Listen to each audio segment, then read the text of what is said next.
Corona काल में लोगों ने बहुत दुर्दिन देखे हैं, बहुत अभाव देखे हैं, बहुत परिवारों ने अपने सगे संबंधी खोए हैं। तो अब की बार मैं चाहता हूँ कि इसकी जैसे ही आहट होती है तो सभी लोगों को अपने मतलब इसका बचाव करें और जागरूकता स्वास्थ्य विभाग को सबसे बड़ी जिम्मेदारी स्वास्थ्य विभाग के ऊपर आती है कि स्वास्थ्य विभाग के लोग नहीं जाग पाते हैं। जब भी कोई बड़ी बीमारियों का जब सिलसिला शुरू होता है तो स्वास्थ्य विभाग खोखले साबित होते हैं। कहने को कुछ भी कहते हों, लेकिन हकीकत यही है कि चाहे डेंगू जैसी भी महामारी फैली हो, चाहे पिछली बार कोरोना फैला हो, तो मैं तो अन्य सभी सामाजिक कार्यकर्ताओं से, आम जनता से भी यही अपेक्षा करता हूँ कि ये महामारी को हल्के में न लें। आने वाले क्योंकि जो दौर है वो निश्चित भयावह है कि इस भयावहता को हम लोगों ने बहुत करीब से देखा है।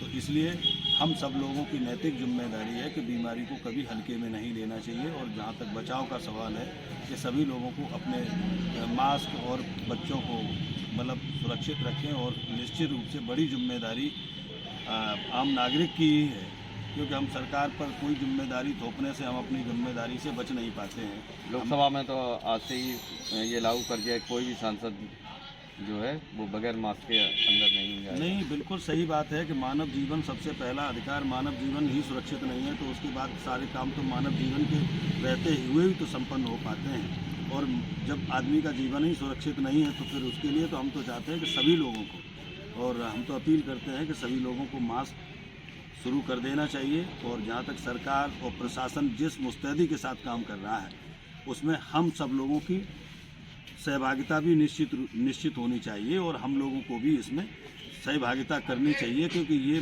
मानव जीवन रक्षा का सवाल है। और मानव जीवन रक्षा की दिशा में जो भी समाज के अग्रणी पंक्ति के लोग हैं उनको भी, जनप्रतिनिधियों को, सभी को आगे आना चाहिए। और ये चूँकि बीमारी ऐसी बीमारी है कि इसकी त्रासदी तो हम लोगों ने बहुत करीब से देखी। अब जैसे कि अगर ये स्थिति खराब होती है, संवेदना फाउंडेशन क्या भूमिका रहेगी इसमें? संवेदना फाउंडेशन तो गरीब अनाथ बेसहारा लोगों के लिए हमेशा काम करती रही है। सीमित साधनों में भी बहुत कुछ करने का प्रयास किया है। और संवेदना फाउंडेशन की तरफ से जो भी हो सकता है, जिस तरह से भी हो सकता है, पूरी मदद करेंगे। और हम आशा करते हैं कि हमारी संवेदना फाउंडेशन की पूरी टीम के लोग इसमें हमेशा, पिछली बार कोरोना में भी संवेदना फाउंडेशन ने बड़ा योगदान रहा है और अब भी। और हमारा तो सपना भी शुरू से ही रहा है कि वेदना का जहर हम हंसकर पी रहे, चंद गीतों के सहारे जी रहे, घर फूंक अपना दिया तो बस इसलिए कि गरीब की झोपड़ी में रोशनी होती है।